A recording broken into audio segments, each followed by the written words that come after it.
wabarakatuh. Salam sejahtera untuk kita semua. Perkenalkan kami dari tim UNO SMA 11 Pindrang dan Padang. Perdebatan kali ini kami selaku tim oposisi yang dengan tegas menolak mosi pemberlakuan kembali penjurusan IPA dan IPS di tingkat SMA MA Sederaya.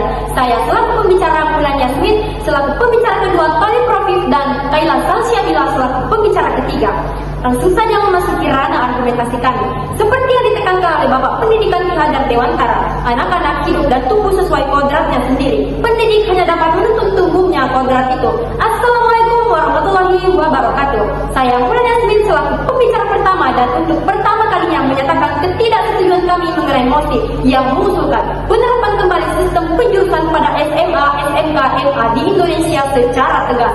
Penjurusan adalah sistem pendidikan di tingkat SMA yang secara struktural memisahkan siswa ke dalam dua jalur utama, yakni ilmu pengetahuan alam dan ilmu pengetahuan sosial yang berdasarkan nilai akademik atau kecenderungan awal siswa. Sistem penjurusan seperti itu sudah tidak lagi relevan dengan kebutuhan zaman dan perkembangan pendidikan modern. Hari ini, siswa bisa memilih mata pelajaran pilihan berdasarkan minat, bakat mereka secara spesifik, bukan lagi terkotak-kotak dalam dua kubu IPA atau IPS. Ini adalah bentuk kemajuan. Pemberlakuan kembali jurusan IPA dan IPS justru akan membatasi ruang eksplorasi siswa. Selain itu, sistem lama menimbulkan hierarki semu antara jurusan IPA dan IPS. Siswa IPA sering dianggap lebih pintar dan siswa IPS dianggap sebagai pilihan kedua. Kami tidak menolak peminatan, tapi kami menolak pemisahan yang kaku dan membatasi. Sistem sekarang, di mana siswa memilih mata pelajaran sesuai minat, justru mendorong pembelajaran yang lebih adaptif, kreatif, dan relevan. Terima kasih. Ketika arah sudah ditentukan, belajar bukan jadi beban, tapi bekal untuk masa depan. Assalamualaikum warahmatullahi wabarakatuh. Saya Tali Profif, pembicara kedua dari tim kontra, akan melanjutkan sekaligus memperkuat argumen yang telah disampaikan oleh rekan saya sebelumnya. Dengan ini kami menolak pemberlakuan kembali sistem jurusan IPA dan IPS yang sangat kaku karena tidak sesuai dengan arah pendidikan masa kini yang menekan pada fleksibilitas, minat, dan bakat. Seperti yang telah dikatakan oleh rekan kami, sistem berjurusan lama membatasi ruang gerak siswa. Pemisahan yang menjadi jurusan IPA dan IPS seolah menciptakan tembok yang sangat besar yang menghalang eksplorasi potensi yang lebih luas. Padahal di era saat ini kita justru membutuhkan generasi yang mampu berpikir kritis. Contohnya, seorang data scientist tidak hanya butuh matematika dan komputer, tapi juga kemampuan analisis sosial. Dengan sistem yang fleksibel, seorang siswa bisa mengambil fisika sekaligus sosiologi tanpa harus terjebak dalam label jurusan.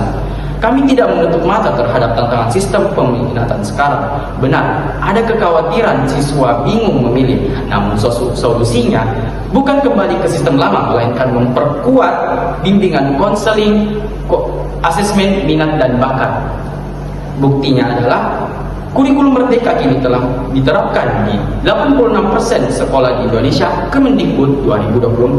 Artinya mayoritas sekolah saat ini sudah siap dan mendukung sistem pembelajaran yang fleksibel. Ini bukan sekedar teori, tapi ini adalah fakta.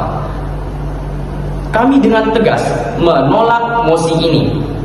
Pendidikan masa depan ini bukan hanya IPA dan IPS, tetapi tentang mengembangkan potensi siswa secara utuh tanpa sekat semu.